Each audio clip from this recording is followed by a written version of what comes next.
नमस्कार। रेडियो ओडिशा को स्वागत करुछि मु स्वागतिका साहू। प्रथमे आसंतु शुणिबा मुख्य खबर। बीजेडीर दस्तखत अभियान उपरे प्रतिक्रिया रखिले विरोधी दल। नवेम्बर 15 सुधा हेब खरीफ धान संग्रह।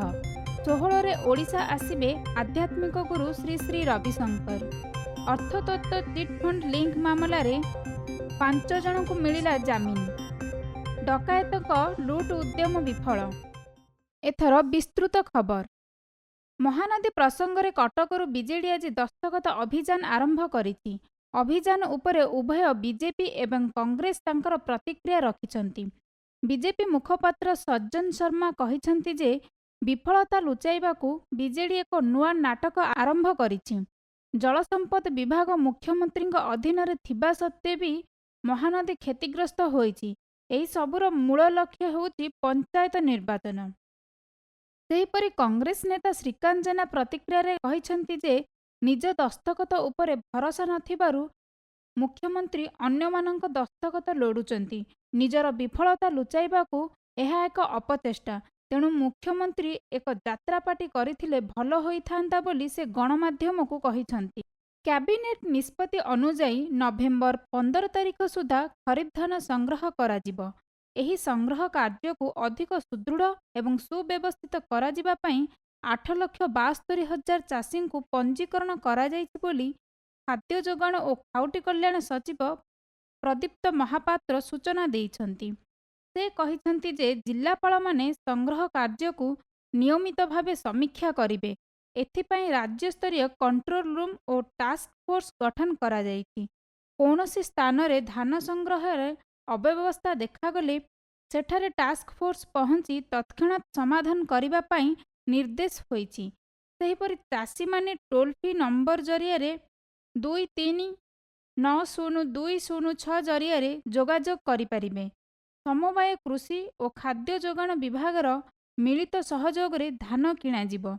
खरीफ धान संग्रह पाई नवेम्बर 15 रु मार्च 31 तारिख पर्यंत दिन धार्य होइछि। सेहीपरि रबी धान पाई मे मास 1 तारिख रु जून 30 तारिख पर्यंत समय धार्य होइछि।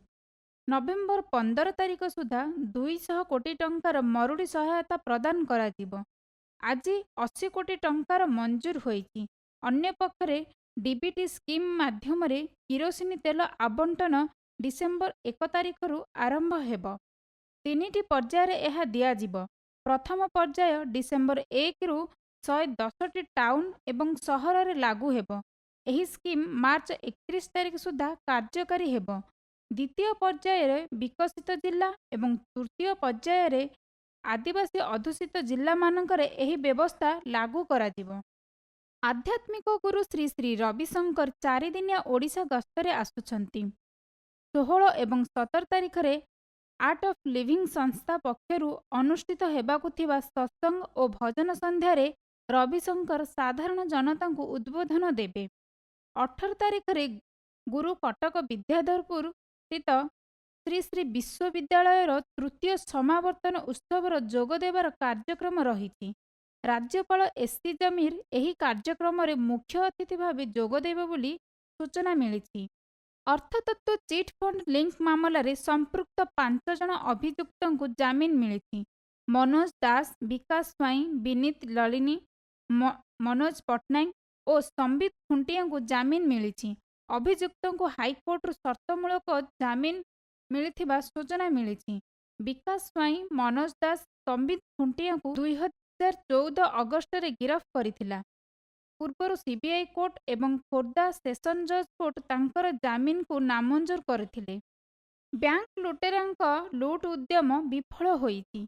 भुवनेश्वर टंकपाणी स्थित एसबीआई रु लुट करने को उद्यम करी लुटेरा माने विफल होइछन्ति। मिलिथिबा सूचना अनुसार गतकाली राति रे दुर्बृत्त माने एसबीआई बैंक रो ग्रिल और कांथ भांगी बैंक भीतर को पशिबा को चेष्टा करथिले। मात्र साइरन बाजिबा फल रे दुर्बृत्त माने बैंक छाड़ी चली जाइथिले।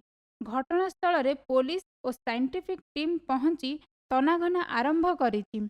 खबर शेष करने पूर्व आसंतु पुणी थरे शुणी नेबा मुख्य खबर।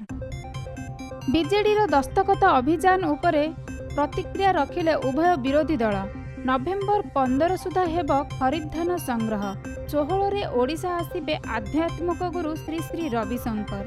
ଅର୍ଥତତ୍ତ୍ୱ ଚିଟ୍‌ଫଣ୍ଡ ଲିଙ୍କ ମାମଲାରେ 5 ଜଣଙ୍କୁ ମିଳିଲା ଜାମିନ। ଡକାୟତଙ୍କ ଲୁଟ୍ ଉଦ୍ୟମ ବିଫଳ।